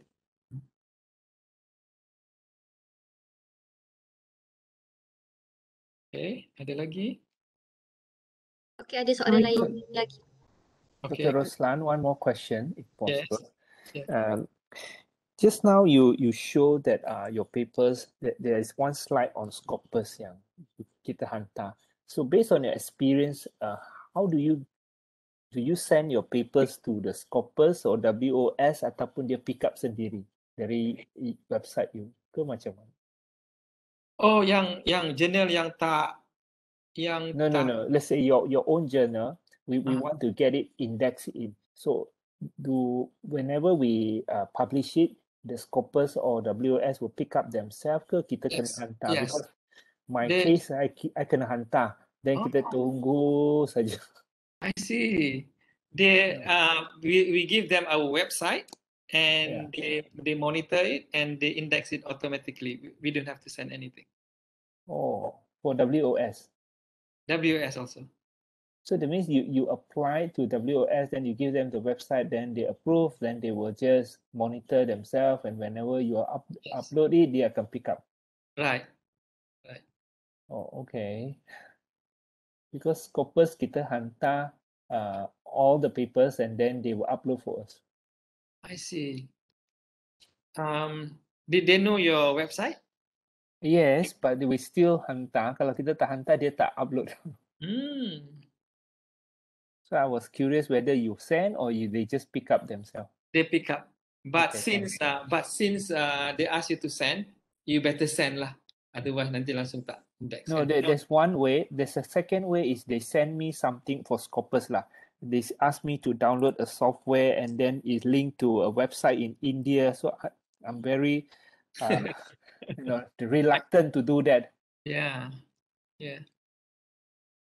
But since they ask you, you better do it lah. Otherwise, your journal not index susah pula. Kan? Okay, thanks. Yeah. Okay, ada lagi? Okey, Dato', ada satu soalan dari Dr. Ainur Kila.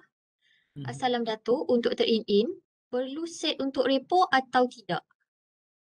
Perlu set untuk? Dia tulis dekat sini repo, R-E-P-O. I'm not sure what that is. Mungkin yang bertanya itu boleh explain. Repository, report code. Ada yang reply dekat situ lah. Oh.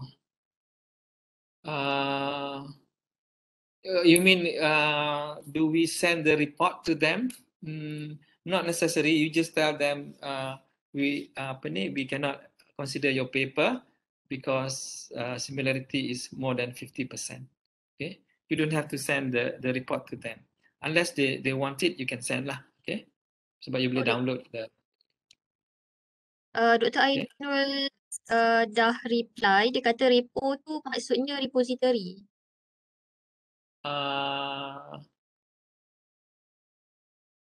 Because once you turn it in, they will put it in their repository automatically. You tak boleh keluarkan dia.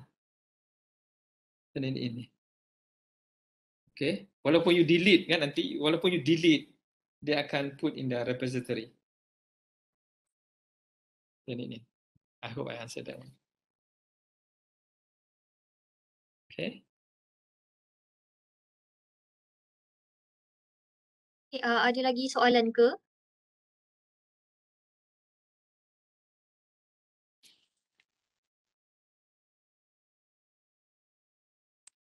Assalamualaikum Dato'. Saya nak tanya, berapa threshold untuk single source familiarity? Thank you. Okay, there is no threshold, okay. Sepuluh orang kata 25% and so on kan. Okay, so sebab kalau 25% tu memang kita tak boleh terima lah, okay. And minus the references lah ya. And then ada juga journal yang yang I jadi editor another journal yang bila turn in dia 5% aja tau. 5% aja. Tapi eventually paper tu ada problem tau sebab dia ambil a big chunk daripada some source which come up with to be the 5%. So maknanya you walaupun dia 5%, you kena tengok apa yang 5% tu. Okay? Maknanya kalau 5% tu is an abstract or introduction ke atau discussion the whole 2 paragraph from some other sources yang tak decide pun tak boleh juga. Okay? So there is no threshold. But kalau 25% tu memang you kata no. Kalau 5% pun you kena tengok apa dia 5%. Okay? Dato', berkenaan Yes. berkenaan dengan soalan dari Dr. Ainur Kilah tadi, dia kata maksud saya masa kita run trade in, kita boleh pilih untuk no repository atau tidak?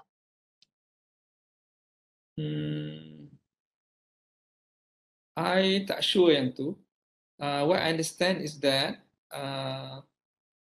once you run it, turn it in akan ambil tu masuk dalam repository dia right away lah macam tu.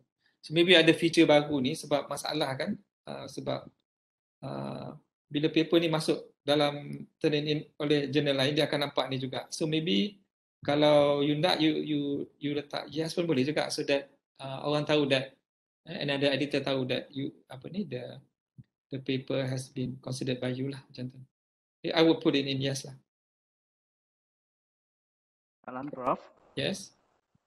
Selamat pagi. Pagi. Saya Tan Cik Hen. Ada 3 soalan minta pandangan. Yeah. Nombor 1 yang Prof kata authors boleh buat suggestion untuk reviewer mereka. Bagi pihak saya memang seronok lah sebab dia membantu. Yes. Tapi ada tak dia contradict sikit dengan yang blind, something like that, yang blind review?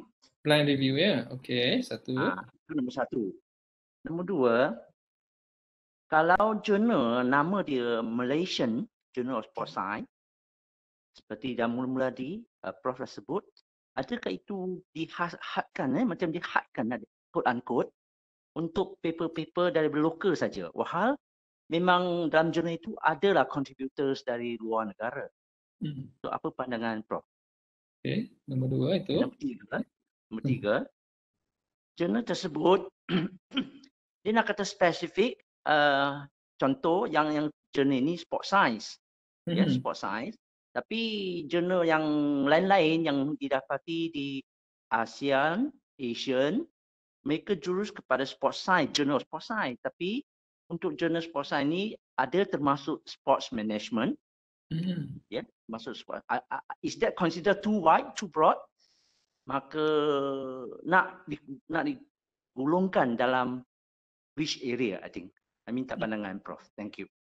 Alright. So number 1 yang review, author suggest reviewer. Okay, so dia kita minta dia 3. Okay, kita akan guna 1 katakan macam tu ya. So tapi dia tak tahu yang mana 1. Okay, so that's still blind lah.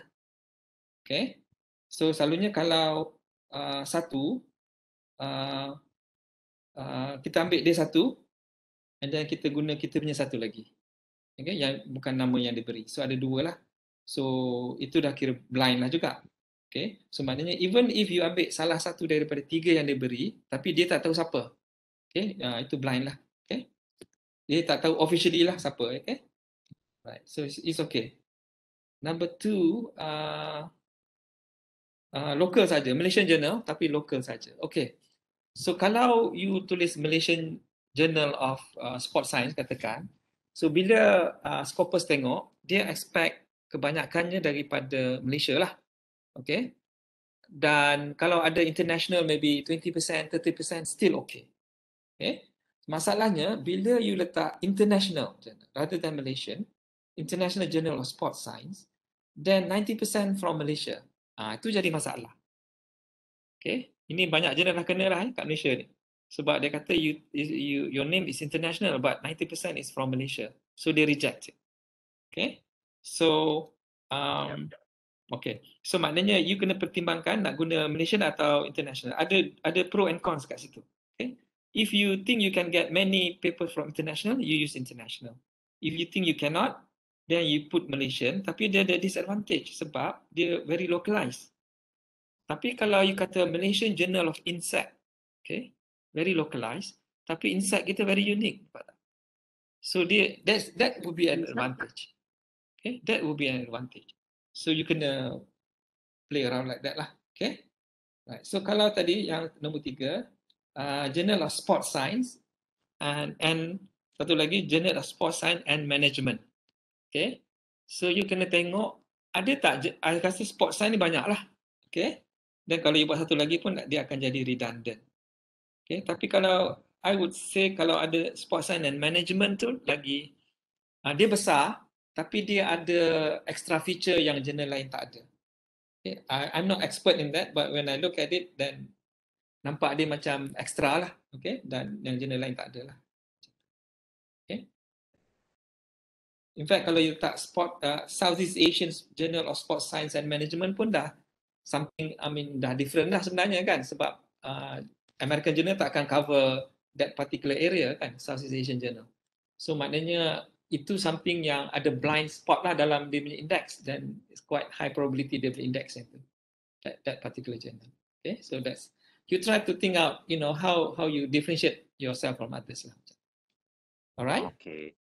Thank you very much, Prof. Yeah. Namun saya cuma nak perjelaskan lah sebab yang Unity pada untuk prosesnya dah lama dah, lebih pada 11 tahun ke 12 tahun dah. So I think unik untuk kekalkan di Malaysia, tapi saya boleh pandangan Prof Bena lah. Nanti saya akan bincang dengan Dr. Yong ke ataupun Prof. What's the name now? Sorry? Nama dia apa sekarang? Malaysian Nation of Sports Science and Recreation. I think that's okay. MJSSI. Yeah, you can keep that one. Only in your scope kan, you kata we also accept papers from this region and the rest of the world, something like that lah. And then you open up to others juga. Okay? Ya, memang skop besar, Prof. Skop besar. Tapi Malaysia ni, I think it's okay. Okay, thank you, Prof. Have a nice day. Thank you. Okay, ada lagi? Hi, good morning, Prof. Good morning. I'm from UiTM Kota Kinabalu.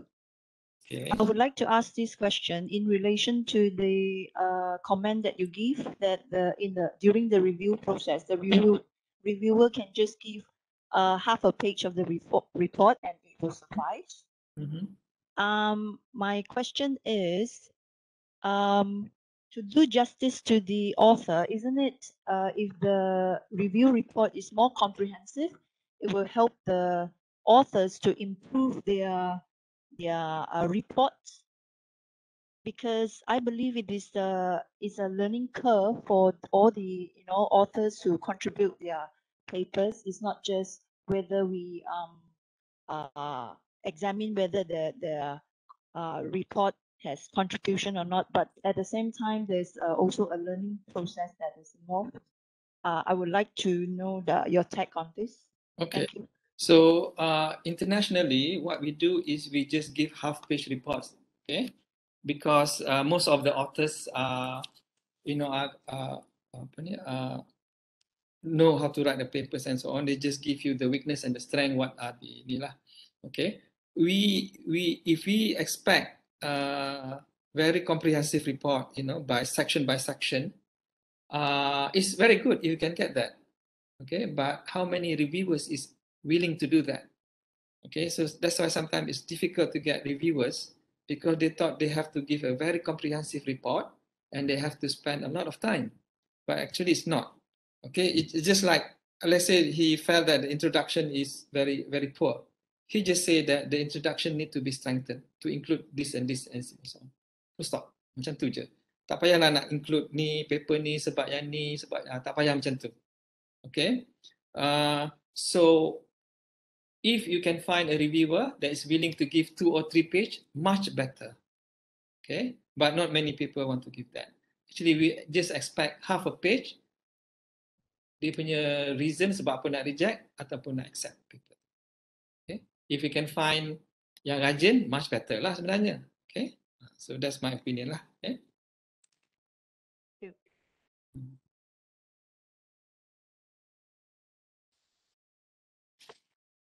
Ada lagi soalan ke?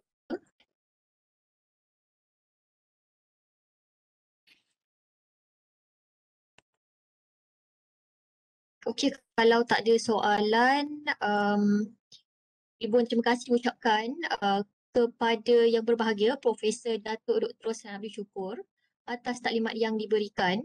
Banyak input yang telah diberikan dan seterusnya diharap dapat kita memperkasakan jurnal-jurnal UiTM hasil daripada taklimat sebentar tadi. Sebelum itu mohon para hadirin untuk on camera bagi tujuan sesi bergambar dengan yang berbahagia Dato Roslan.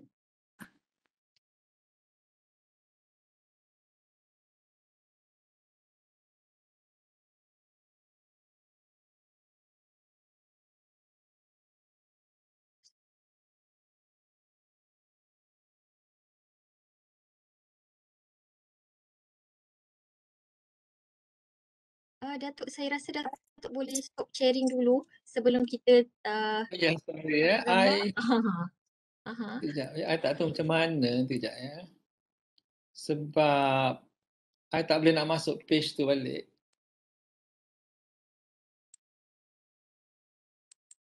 I nampak sikit je dekat sini.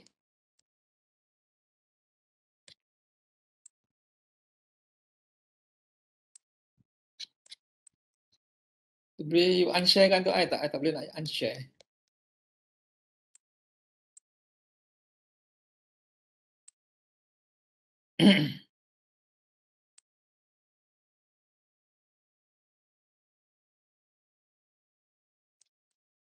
Let me quit.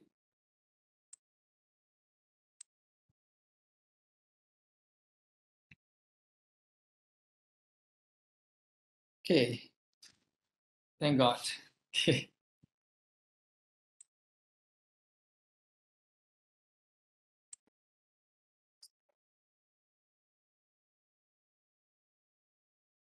Apa boleh? Boleh tak?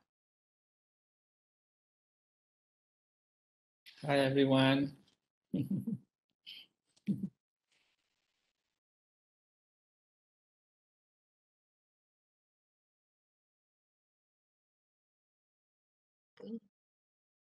Okey, baiklah. 1, 2, 3.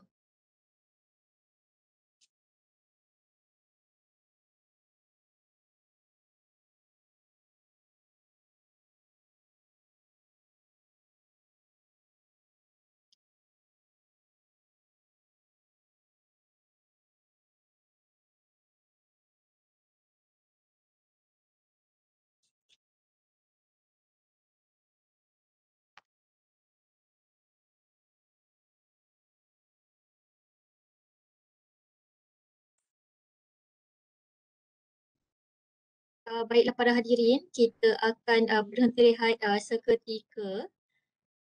Lebih kurang dalam 5 minit sebelum sesi yang seterusnya. Bengkel akan bersambung semula pada jam 11 pagi. Sekali lagi terima kasih diucapkan atas kesudian Datuk Roslan bagi menyampaikan sesi taklimat. Okay. Selamat berbengkel. Terima kasih. Assalamualaikum. Thank you. Bye-bye. Waalaikumsalam. Terima kasih Datuk. Ya, thank you Prof. Datuk. Terima kasih Thank you Datuk. Take care. Thank you Dato. Thank you. Thank you. Terima kasih Datuk. Thank you. Assalamualaikum. Thank you Dato. Thank you Datuk. Welcome.